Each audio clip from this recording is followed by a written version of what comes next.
Vamos a ver el tema ahora también de Fátima, el tema de la Eucaristía. Vamos a leer, para introducirnos, el texto del ángel de la tercera aparición. Así redacta Lucía. Vimos al ángel que tenía en la mano izquierda un cáliz sobre el cual había suspendido una hostia, de la que caían unas gotas de sangre dentro del cáliz. El ángel dejó suspendido en el aire el cáliz, se arrodilló junto a nosotros y nos hizo repetir 3 veces: Santísima Trinidad, Padre, Hijo y Espíritu Santo, os ofrezco el preciosísimo cuerpo, sangre, alma y divinidad de nuestro Señor Jesucristo, presente en todos los sagrarios de la tierra, en reparación de los ultrajes, sacrilegios e indiferencias con que Él mismo es ofendido. Da tristeza escuchar cómo es ofendido Jesús en la Eucaristía y cómo el ángel está intentando enseñarnos a reparar. Y por los méritos infinitos de su Santísimo Corazón y del Inmaculado Corazón de María, os pido la conversión de los pobres pecadores. Después se levantó el ángel, tomó en sus manos el cáliz y la hostia. Me da la sagrada hostia a mí, y la sangre del cáliz la divide entre Jacinta y Francisco, diciendo al mismo tiempo: tomad y bebed del cuerpo y la sangre de Jesucristo, horriblemente ultrajado por los hombres ingratos. Reparad sus crímenes y consolad a vuestro Dios. Y postrándose de nuevo en tierra, repitió con nosotros otras 3 veces la misma oración: Santísima Trinidad, Padre, Hijo, etc. Y luego desapareció. Nosotros permanecimos en la misma actitud, repitiendo siempre las mismas palabras, y cuando nos levantamos vimos que era de noche y por tanto hora de irnos a casa. Los niñitos quedaban llenos del amor de Dios y se les pasaba el tiempo muy rápido, porque estaban llenos de amor, sentían el amor de Dios, y cuando uno está metido en Dios no percibe el paso del tiempo, ¿verdad? Pero lo que queremos hablar aquí es de este misterio de la Sagrada Eucaristía, de la que el ángel se preocupa, de la que ha querido enseñarnos a reparar por las ofensas, el maltrato en la Eucaristía, en los altares, en la gente que comulga a veces sin conocimiento de quién se está recibiendo. Y entonces vamos a tocar un poquito este tema. La Eucaristía tiene doble dimensión. Está la Eucaristía como sacrificio y la Eucaristía como sacramento. Son 2 formas distintas, ¿verdad? Aquí tenemos en la imagen que está a mi derecha de la aparición de Tuy, aparece aquí también en el costado abierto de Cristo que está colgado en la cruz, aparece el cáliz y la hostia y la sangre que va cayendo dentro del cáliz, va siendo recogida. Está presente el misterio también de la Eucaristía. Por tanto, la aparición de la Virgen en Fátima es esencialmente eucarística, ¿verdad? Y hablamos de 3 amores que salen de Fátima: la Eucaristía, la Virgen María, 3 amores blancos: la Eucaristía, la Virgen María de Fátima y el Santo Padre, los 3 amores blancos. Bien, vamos al tema de la Eucaristía. Como sacrificio es la Santa Misa. La Eucaristía como sacrificio es lo que se va de la tierra al cielo. Los hombres por Cristo, en Cristo, con Cristo y para Cristo ofrecemos en Él al Padre la Eucaristía. Por eso se dice: por Cristo, con Él y en Él, a ti, Dios Padre Omnipotente, en la unidad del Espíritu Santo, todo honor y toda gloria por los siglos de los siglos. Es decir, se ofrece el sacrificio de los hombres en Cristo, que es la víctima, al Padre. Y entonces le llamamos Eucaristía como sacrificio. Y está la Eucaristía también como sacramento, que es lo que comulgamos. Esto no va de la tierra al cielo, sino que del cielo a la tierra viene dirigido a los hombres. Es lo que baja en la misa. Baja Cristo, el pan se convierte en el cuerpo, sangre, alma y divinidad, y está destinado a ser recibido por los hombres. Vamos a hablar de la Eucaristía. En la Sagrada Escritura encontramos presente el tema de la Eucaristía en Melquisedec, que aparece como rey de Salem en el Génesis, y Abraham, que ofrece pan y vino a Melquisedec, reconociéndolo como sacerdote del Dios Altísimo. En ese pan está contenida o prefigurada la Sagrada Eucaristía.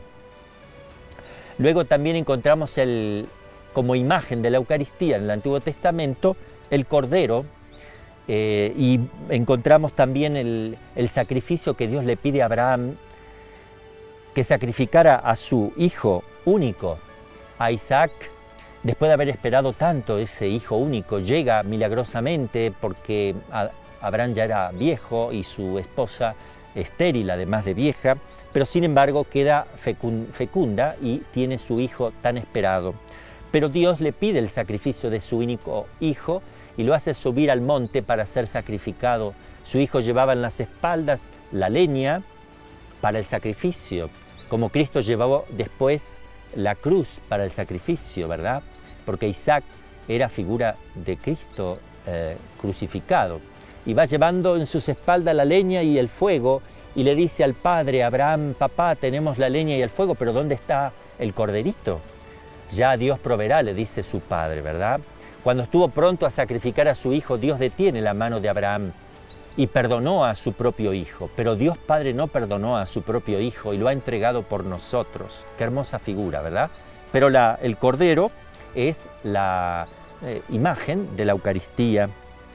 También encontramos como imagen de la Eucaristía el maná en el desierto, aquel pan que bajaba milagrosamente durante 40 años y que el pueblo de Israel podía alimentarse. Dios se hacía presente y le daba el pan de cada día. Figura también del Padre Nuestro. Después el Señor nos va a enseñar a pedir el pan de cada día. Otro signo de la Eucaristía es los sacrificios en general que se realizaban en el Antiguo Testamento, figurando a Cristo, que sería la víctima que se ofrecería al Padre con un valor infinito. En las bodas de Caná encontramos también una imagen hermosa de la Eucaristía en el vino, el agua que se transforma en vino por intervención de la Santísima Virgen. Todos creen a través de ese milagro porque ella interviene, pero además el agua se transforma en vino para después transformarse el vino en la sangre de Cristo en la última cena. Es un paso, una transformación de la naturaleza, agua en vino y luego el vino en la sangre de Cristo. Para que todos vieran que esa transformación invisible de la sangre, del vino a la sangre en la última cena, para que todos creyeran que se realiza, se hizo previamente la transformación del agua en vino y eso incluso fue degustado, fue visto. Ahora, cuando la sangre de Cristo y el cuerpo de Cristo, el pan, se transforman en el cuerpo y la sangre de Cristo, no vemos, digamos, eso porque es una realidad invisible.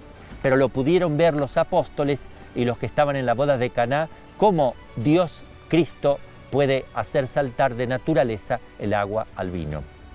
Y también encontramos signos e imágenes de la Eucaristía en la multiplicación de los panes. Por 2 veces Cristo multiplica los panes para que los hombres no pasaran hambre. Signo de la Eucaristía, donde va a abundar, es un pan milagroso que se multiplica milagrosamente. Encontramos también a Cristo en el capítulo 6 de San Juan, figura como Cristo hace un discurso maravilloso del pan de vida. Yo soy el pan de vida bajado del cielo. El que come de este pan vivirá para siempre, y el pan que yo le daré es carne para la vida del mundo. Esa carne que Él toma de María, en las entrañas de María, y la sangre tomada de María es dada a cada uno de nosotros en la Eucaristía. Tan claramente habló Cristo de la presencia real y de que tenemos que comer su cuerpo y su sangre, que algunos apóstoles empezaron a temblar y a dudar de alguna manera, porque se empezó a ir toda la gente. Quedaron solo los apóstoles consternados porque parecía un discurso que tenía como finalidad un fracaso de parte de Jesús. ¿Y por qué sucedió eso? Por la claridad con la cual Jesús habló. Bien claramente dejó dicho que había que comer su cuerpo y su sangre, de verdad. Y los judíos se escandalizaron, ¿verdad? Y cuando Jesús le dice, ¿y ustedes también se quieren ir? Pedro le dice, Señor, ¿a dónde vamos a ir? Solo tú tienes palabras de vida eterna. Pero Jesús habla claramente y habla de esto que es grandioso, su presencia en el mundo. Vamos a tener un signo también de la Eucaristía en la crucifixión y muerte de nuestro Señor, signo de la Eucaristía como sacrificio. Y también, cada vez que Cristo hablaba del banquete eterno, de alguna manera se hace alusión a la Eucaristía, que va a desaparecer en la eternidad, porque va a ser reemplazada por la realidad. Allí tenemos a Dios mismo, ¿verdad? Y el banquete que vamos a tener con Dios no es un banquete como lo entendemos aquí en la tierra, sino que es una comunión en un sentido mucho más pleno y profundo.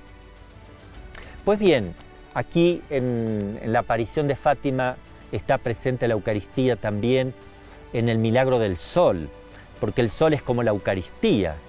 El sol brilla, el sol es Cristo que nace de lo alto y es el sol que baja también del cielo hacia la tierra. Ellos veían como el sol cambiaba de colores en el milagro del 13 de octubre, más de 70.000 personas presentes, incluso lo pudo presenciar el Papa desde el Vaticano, vio este milagro del sol. Entonces el sol baja como la Eucaristía que baja del cielo para ser alimentado, porque la Eucaristía es principio vital de los hombres, como el sol es principio vital también para los hombres.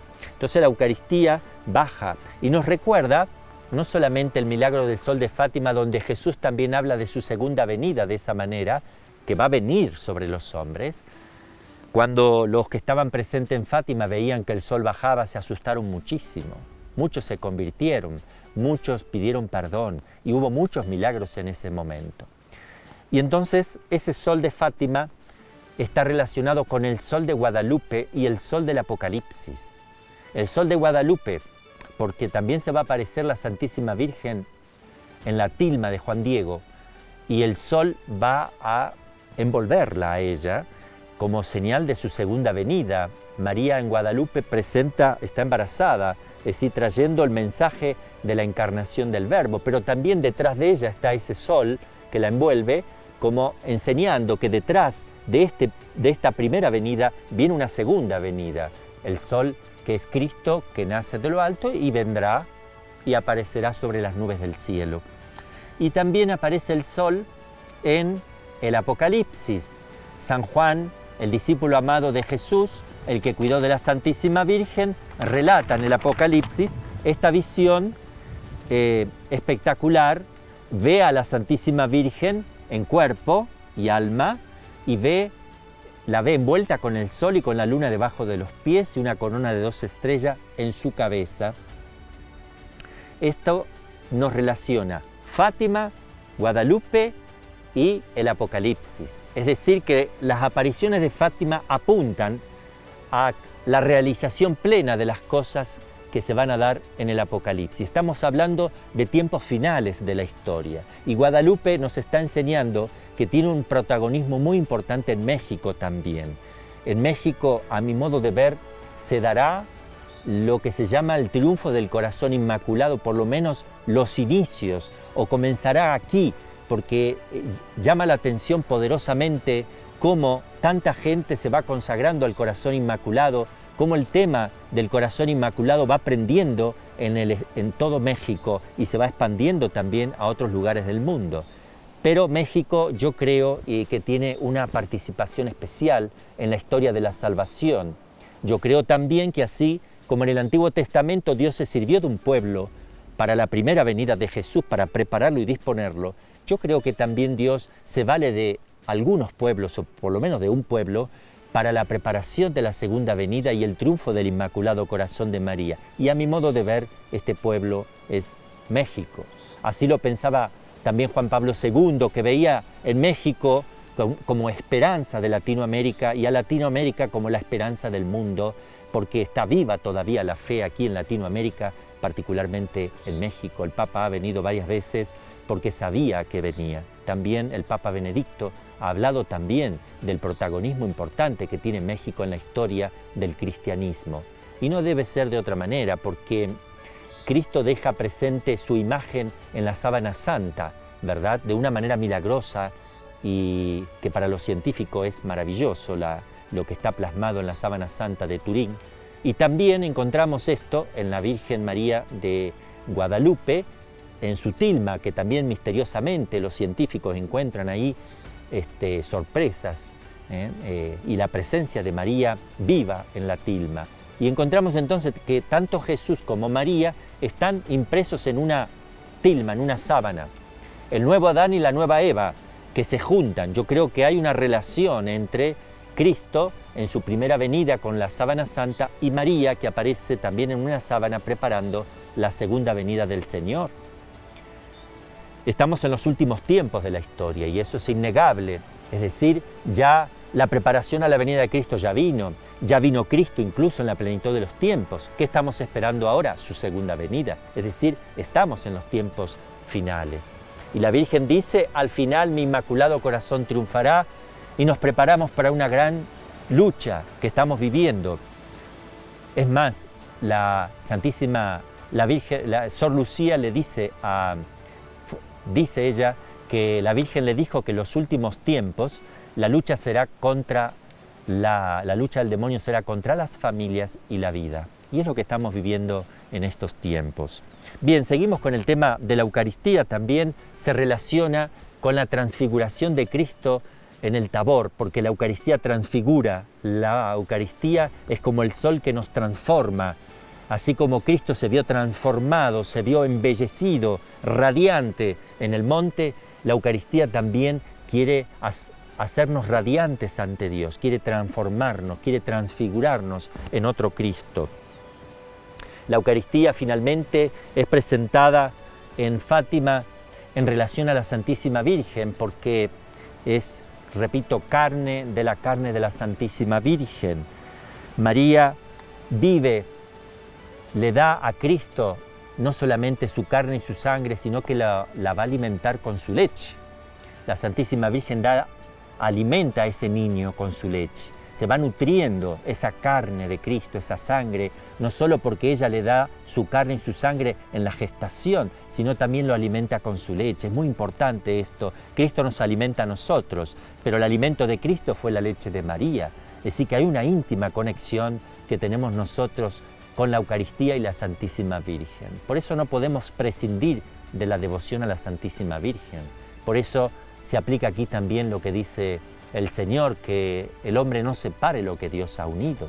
María y Jesús están íntimamente unidos, como la nueva Eva y el nuevo Adán, ¿verdad? La Eucaristía es el misterio más grande que tenemos en la Santa Iglesia. Es fuente y es culmen de todos los sacramentos. Es la fuente y el culmen de la vida de la Iglesia. Por eso los invito a todos a tomar conciencia. Y yo creo que en la medida que nos acerquemos al triunfo final del corazón inmaculado, en esa medida se comenzará a adorar y amar más la Eucaristía. El triunfo del corazón inmaculado de María está relacionado con la misericordia de Cristo. Por eso tenemos que poner a la Santísima Virgen María al lado de la misericordia. Y la Eucaristía también expresa la misericordia de Cristo, porque es el memorial de su pasión. Él muere por misericordia a los hombres. Entonces, el triunfo del corazón inmaculado de María, a nuestro modo de ver, consistirá en la apertura del corazón de los hombres a la misericordia de Cristo. Cuando la humanidad comience a volcarse a el sacramento de la confesión, de la penitencia, cuando empiece a vivir en la gracia de Cristo, cuando reconozcan el amor misericordioso de Cristo, comenzará a quedar de manifiesto el triunfo del corazón inmaculado, porque la Santísima Virgen siempre nos va a llevar a Jesús. Nunca se queda ella con los hombres, siempre nos conduce a Jesús. Recordemos también que así como Dios eligió a María como un conducto para llegar a la tierra, de la misma manera está eligiendo a María como un conducto para que los hombres lleguen a Dios a través de ella. Es el canal, es el acueducto divino. Entonces, en la medida que vaya triunfando el corazón inmaculado, va a ir quedando de manifiesta la Eucaristía, se va a ir adorando cada vez más la Eucaristía. Por eso es importante que también nosotros hagamos la adoración eucarística, que se establezcan en las iglesias, en las capillas, la adoración perpetua, que ustedes laicos también pidan a sus párrocos establecer la adoración permanente de día y de noche, porque el reino de Cristo se dará cuando todo el mundo reconozca a Cristo como Dios. En ese reinado de Cristo se dará su triunfo y la segunda venida de Jesús. Vamos a pedirle a la Santísima Madre de Dios que nos haga valorar la Eucaristía no solo como sacramento para comulgarlo, sino también como sacrificio, que vivamos la Santa Misa intensamente, que la vivamos como la Santísima Virgen vivió esos momentos al pie de la cruz. Es decir, que cuando participamos de la Santa Misa, que es la Eucaristía como sacrificio, se renueva el misterio de la cruz de nuestro Señor. Y si nosotros consideramos que ella, la Virgen, la Madre de Dios, estuvo presente en la cruz, no podemos pensar que en la Santa Misa ella esté ausente. Si nosotros cerramos los ojos cuando participamos de la Santa Misa y nos imaginamos que la Santísima Virgen está al pie de la cruz, no nos equivocamos, porque realmente está allí, junto con todos los ángeles, participando de ese misterio. Es la liturgia de la tierra que se une a la liturgia del cielo. Y también hay una película, El Milagro, que es una película donde se presenta de manera muy plástica y muy hermosa el misterio de la Santa Misa. Esa película tan linda, El Milagro Eucarístico, nos puede ayudar mucho para ver el misterio y cómo se vive el misterio de la Santa Misa, cómo lo viven los ángeles, cómo lo vive la Santísima Virgen en cada una de estas celebraciones. Nos encomendamos a ella y que esto nos sirva para reavivar nuestro deseo de amar a Jesús Eucaristía, de amarla a la Santísima Virgen en Cristo y amar a Cristo en María. Son inseparables. Vamos a seguir con estos temas si Dios quiere, y ahora les imparto la bendición. El Señor esté con ustedes y con tu espíritu, y que la bendición de Dios Todopoderoso, Padre, Hijo y Espíritu Santo descienda sobre ustedes y permanezca para siempre. Amén. Muchas gracias.